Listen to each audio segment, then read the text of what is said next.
Welcome back to 8482 Media. Today I'm going to quickly show you guys how to download the Zoom app onto your Mac or Intel computer.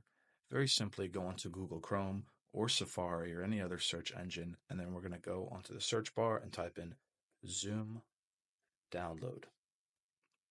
Now we're going to be brought to this page where it says Download Center for Zoom apps and plugins. We're going to click on that. And now we're going to click on Download for Apple Silicon. Now we are downloading the plugin for the Zoom app right over here. We're going to press it, and now we're going to go through the installation process. Click Continue, click Install for me, install. Now the installation process has been successful. Now the Zoom app is going to turn on. Click on Done. And now we have successfully downloaded the Zoom app onto our MacBook. So now the next video is going to be on how to sign up or how to sign in.